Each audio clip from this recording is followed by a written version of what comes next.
آسمان سے بارش برسا دیتا تیز اور پورا سیلاب آ جاتا, ہلاک ہو جاتے, لیکن اللہ نے زمین سے بھی پانی نکلوایا. اسی طرح اللہ رب العالمین نے فرعون کو ڈبونے کے لیے باقاعدہ اس کو اس کے گھر سے نکالا, اور سمندر میں جب وہ غوطہ کھانے لگا, ہچکولے کھانے لگا, اس کی سانس اوپر نیچے ہونے لگی, اس نے عذاب کو دیکھا کہ اب یہاں تیر کر کے نکلنا ممکن نہیں ہے, تو وہ ایمان لایا. لیکن اللہ تعالیٰ نے نمرود یعنی فرعون کو اللہ رب العالمین ڈبو کر کے مارا. اسی طرح قارون کو اللہ رب العالمین نے زمین میں دھسا کر کے مارا. ابرہہ کے اوپر اللہ رب العالمین نے چھوٹے چھوٹے پرندوں کے چونچوں میں اور ان کے پیروں میں چھوٹے چھوٹے کنکریاں اللہ رب العالمین نے دے کر کے بھیجا, اور ابرہہ اور اس کے لشکر کو تباہ و برباد کر دیا.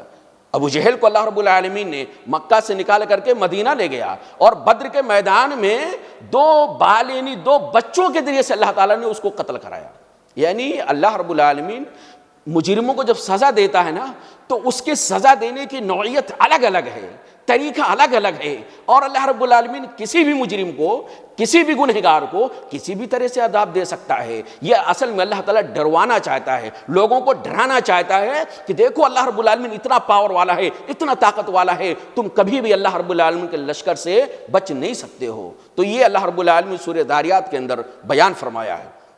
سورہ طور کے اندر اللہ رب العالمین نے ارشاد فرمایا کہ ہم اور آپ ہر کوئی چاہتا ہے کہ یہ رمضان مبارک کا مہینہ اور لاک ڈاؤن جو چل رہا ہے, اس کی وجہ سے ہر آدمی نہ چاہتے ہوئے بھی اپنے گھروں کے اندر بند ہے, اپنی فیملی کے اندر, اپنے چھوٹے سے کنبے کے اندر, اس کے اندر بیوی ہے, بچے ہیں, ماں ہے, باپ ہے, اولاد ہیں, یہ سب گھروں کے اندر جڑے ہوئے ہیں. اور ہم میں سے ہر کوئی چاہتا ہے نا کہ جیسے ہم لوگ اپنے گھروں کے اندر رہتے ہیں, ایک ساتھ رہتے ہیں, ایسے میرا پورا کنبہ جنت میں جائے, کوئی بھی جنت سے محروم نہ ہونے پائے, اور سب جنت میں جائیں تو ایک ہی درجے میں رہیں. جیسے ہم گھروں میں بیٹھے رہتے ہیں آمنے سامنے, ایسے ہمارے سامنے ہمارا پورا کنبہ ہونا چاہیے. تو اللہ رب العالمین اس کا ایک طریقہ بتایا ہے. یعنی ہمارا اور آپ کا کنبہ, محترم ناظرین, ہمارا اور آپ کا کنبہ, ہمارا اور آپ کا خاندان, ہمارا اور آپ کا گھر, پوری فیملی ایک ساتھ جنت میں جائے اور جنت کے ایک ہی درجے میں رہے. یہ ہر ایک کی اچھا ہے, ہر ایک کی چاہت ہے, اور بلا شبہ یہ خواہش رکھنی چاہیے. لیکن اس کا طریقہ کیا ہے؟ اللہ رب العالمین نے ارشاد فرمایا والذین آمنوا واتبعتهم ذریتهم بایمان, کہ وہ لوگ جو ایمان لائے, جو اپنا عقیدہ صحیح کیے, واتبعتهم ذریتهم بایمان, اور ان لوگوں کے ایمان کے اندر پیروی کیا ان کی ذریت نے. یعنی جیسا ایمان والدین کا تھا, جیسا ایمان ماں باپ کا تھا, جیسا عقیدہ ماں باپ کا تھا, اسی عقیدے کو, اسی ایمان کو جو کتاب و سنت کی روشنی میں مضبوط عقیدہ تھا, مضبوط ایمان تھا, اسی ایمان میں جو ان کی اولاد, آنے والی نسلیں ان کی پیروی کریں گی, ان کی اتباع کریں گی, تو اللہ نے بیان فرمایا الحقنا بہم ذریتہم, تو ہم قیامت کے دن یعنی جنت میں ان والدین کے ساتھ ان کے اولاد کو بھی جنت میں داخل کر دیں گے. اور جنت میں داخل ہی نہیں کریں گے, اللہ نے کہا یہ جنت میں داخل تو کرنا ہی کرنا ہے. الحقنا بہم ذریتہم, ان ماں باپ کے درجے میں ان کے اولاد کو بھی پہنچا دیں گے. وما علتناہم من عملہم من شیء, اور ہم ان کے عمل میں سے, کسی کے عمل میں سے ذرہ برابر بھی اجر و ثواب میں کٹوتی کرنے والے نہیں. یعنی اس آیت کریمہ کے حوالے سے اللہ رب العالمین نے ہم اہل ایمان کو بتایا ہے کہ اگر ہم اور آپ چاہتے ہیں, والدین چاہتے ہیں کہ اولاد کے ساتھ جنت میں جائیں, اور والدین اولاد چاہتے ہیں کہ ماں باپ کے ساتھ جنت میں رہیں, تو اس کا اللہ تعالیٰ نے نسخہ بتایا ہے, اور بہت قیمتی نسخہ ہے. وہ کیا ہے کہ ماں اور باپ کا جو عقیدہ ہے کتاب و سنت کی روشنی میں, ماں باپ کا جو ایمان ہے کتاب و سنت کی روشنی میں, نبی کریم صلی اللہ علیہ وسلم جیسا ایمان, نبی کریم صلی اللہ علیہ وسلم کے صحابہ جیسا ایمان. تو اگر ماں باپ کا ایمان ایسا ہے, عقیدہ ایسا ہے, توحید ایسی ہے, تو جن والدین کے اولاد اس ایمان کے لانے میں, عقیدے کی اصلاح میں ماں باپ کے طریقے پہ چلیں گے نا, تو اللہ تعالیٰ ان اولاد کو بھی ماں باپ درجے میں جنت میں پہنچا دے گا, چاہے اولاد کی نیکیاں اتنی زیادہ نہ ہوں جتنی زیادہ والدین کی ہوں. اللہ اکبر. اس لیے کہ اللہ تعالیٰ نے بیان فرمایا ہم ان میں سے کسی کے عمل میں, اس کا اجر دینے میں, اس کا ثواب دینے میں, اس کا بدلہ دینے میں ہم کٹوتی نہیں کریں گے. یعنی اگر ماں اور باپ, اس طرح والدین اور اولاد یہ سب جنت میں گئے, اب والدین بہت اونچے عہدے پر ہیں, بہت اونچے درجے میں, جنت کے ہم جانتے ہیں 100 درجے ہیں, جنت الفردوس سب سے آخری درجہ ہے. تو اگر ماں اور باپ جنت میں گئے تو کسی اور درجے میں، والد اولاد گئے تو کسی اور درجے میں، تو پھر وہ جنت کا مزہ نہیں رہ جاتا ہے. رہ جاتا مزہ؟ ہم اپنی اولاد کے بارے میں سوچتے رہیں گے، والدین کے بارے میں سوچتے رہیں گے، پتہ نہیں جنت میں آئے کہ نہیں آئے، آئے تو کہاں ہے. تو یہ ساری چیزیں ایک طرح سے جنت کا مزہ کرکرا جیسا لگے گا. اس لیے اللہ نے جنت بنایا اس لیے تاکہ کسی کا مزہ کرکرا نہ ہو. فل انجوائے، پورا کا پورا اللہ تعالیٰ یعنی مزہ لینے کا، اللہ تعالیٰ لطف لینے کا، اور اللہ تعالیٰ مکمل طور سے دلوں کا سکون اور آنکھوں کا سرور مہیا کرنے کے لیے جنت بنایا ہے. کسی اچھا کو ادھورا رکھنے کے لیے جنت نہیں ہے. تو اللہ رب العالمین بیان فرمایا اگر والدین کا ایمان بہت اچھا ہے،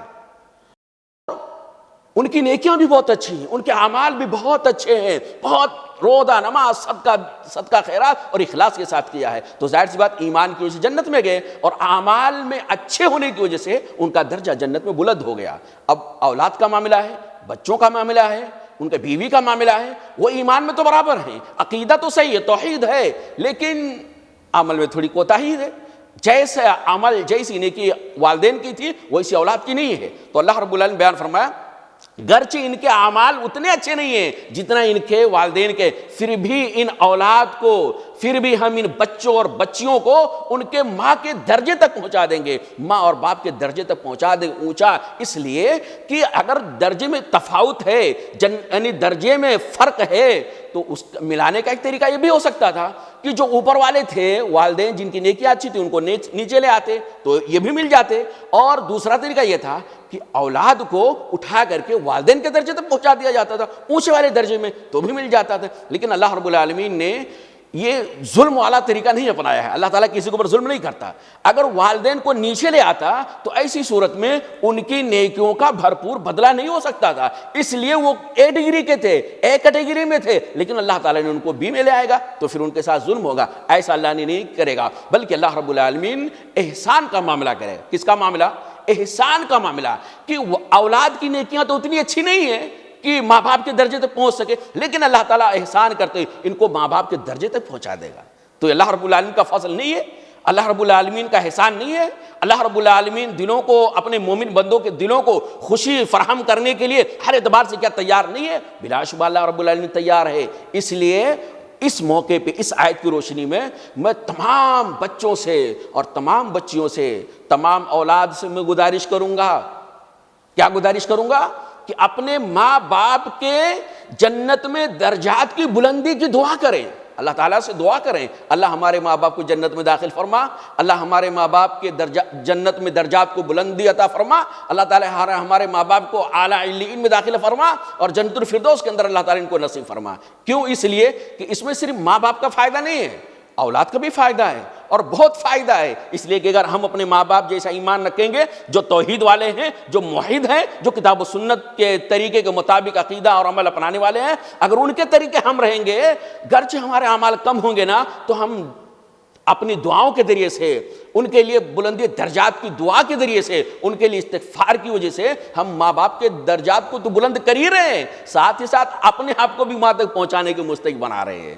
اس لیے میری اولاد سے گزارش ہے کہ اپنے ماں باپ کے جنت میں درجات کی بلندی کے لیے اللہ تعالیٰ سے دعا کریں کہ اللہ تعالیٰ ہمارے ماں باپ کو بلند درجہ نصیب فرمائے جنت کے اندر، اور ہم سب کو اپنے ماں باپ کے ساتھ جنت کے اونچے عہدے پر اللہ تعالیٰ رہنے کی توفیق عطا فرمائے. آمین یا رب العالمین. اس کے بعد اللہ رب العالمین نے سورہ واقعہ کے اندر بیان فرمایا کہ میدان محشر میں لوگوں کی 3 قسمیں ہوں گی، لوگ 3 حصوں میں بڑھ جائیں گے. ایک کا نام اللہ تعالیٰ نے کہا اصحاب المیمنہ یا اصحاب الیمین، دونوں قرآن مجید میں ہے اور اسی سورہ کے اندر ہے. اصحاب الیمین یعنی وہ لوگ جو اللہ رب العالمین کے دائنے سائڈ میں ہوں گے، اللہ رب العالمین کے دائنے سائڈ میں ہوں گے، ان کا نام اعمال ان کے دائنے ہاتھ میں دیا جائے گا، اور یہ خوش نصیب لوگ ہیں، بہت خوش نصیب لوگ ہیں. اور اس کے بعد دوسرا اصحاب المشأمہ یا اصحاب الشمال یعنی وہ بائیں سائڈ والے، تو یہ اللہ رب العالمین کے بائیں سائڈ میں ہوں گے، عرش کے یہ لوگ بائیں سائڈ میں ہوں گے. یہ بدبخت قسم کے لوگ ہیں، ان کی قسمت پھوٹی ہے، ان کا نام اعمال ان کو پیچھے سے بائیں ہاتھ میں دیا جائے گا، یہ ان کی ناکامی کی دلیل ہوگی.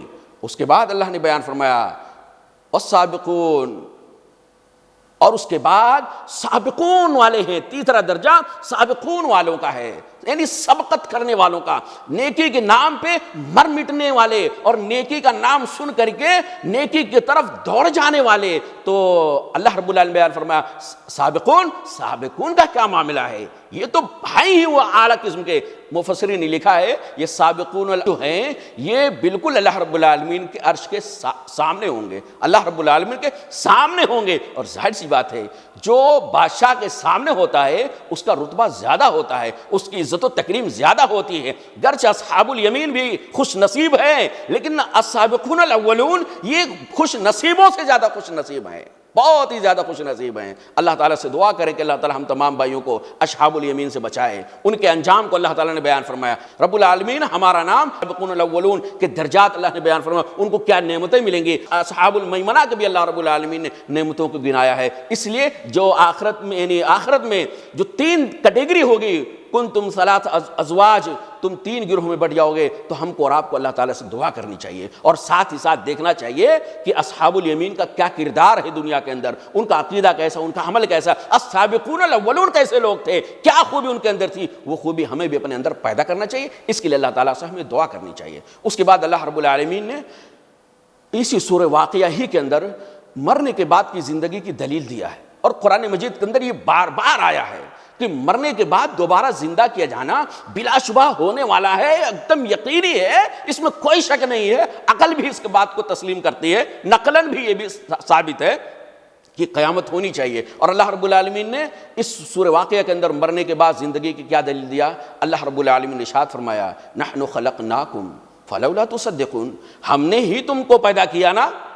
تم کو کس نے پیدا کیا؟ ایک وقت تھا کہ حل اتى علی الانسان حین من الدہر لم یکن شیئا مذکورا، ایک وقت تھا کہ انسان کا نام و نشان بھی نہیں تھا، کوئی اس کو یاد نہیں کرتا تھا ہی نہیں. ارے اس کا عطا پتہ نہیں تھا، اس کا سر پیر کا وجود ہی نہیں تھا، اس کا نام و نشان نہیں تھا.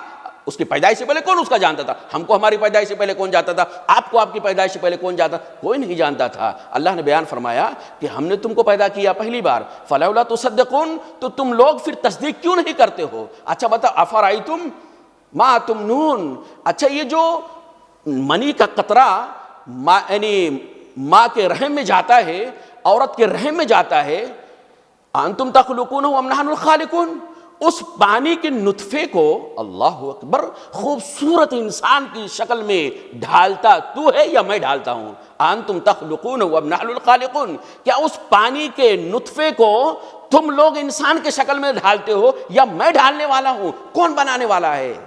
یقیناً ہر آدمی جانتا ہے، اور سائنس کے ٹیکنالوجی کے زمانے میں ہر آدمی سمجھتا ہے یہ کوئی اور نہیں کرنے والا صرف ایک ذات ہی ہے، کیونکہ ڈاکٹر بھی اس کو صرف بتا سکتا ہے لیکن اس کے اندر تبدیلی، اس کے اندر ترمیم ہرگز نہیں کر سکتا ہے. اللہ نے بیان فرمایا وَلَقَدْ عَلِمْتُمُ النَّشْأَةَ الْأُولَىٰ، تم لوگ اس بات کو مانتے ہو کہ پہلی بار تم کو اللہ نے پیدا کیا ہے، تمہارے بچوں کو اللہ نے پیدا کیا ہے، تمہارے ماں باپ کو اللہ نے پیدا کیا ہے. وَلَقَدْ عَلِمْتُمُ النَّشْأَةَ الْأُولَىٰ فَلَوْلَا تَذَكَّرُونَ، تو جب پہلی بار پیدائش کو مانتے ہو تو پھر دوسری بار پیدا کرنے کو نصیحت کے طور پہ کیوں نہیں لیتے ہو؟ کیوں نہیں سوچتے ہو کہ اللہ تعالیٰ نے جب ہم کو پیدا کر دیا پہلی بار تو دوبارہ کیوں نہیں پیدا کر سکتا؟ پہلے تو کچھ نہیں تھا، بعد میں تو کچھ رہے گا. مفسرین اللہ کے نبی صلی اللہ علیہ وسلم کی حدیث ہے کہ کمر کے پیٹھے یعنی پیچھے حصے میں ایک ہڈی رہتی ہے جو انسان کی ساری باڈی کو سڑ جاتی ہے، مٹی اس کو کھا جاتی ہے، لیکن وہ چھوٹی سی ہڈی رہتی ہے، وہ ہڈی باقی رہتی ہے. اسی ہڈی کے ذریعے سے اللہ تعالیٰ قیامت کے دن تمام انسانوں کو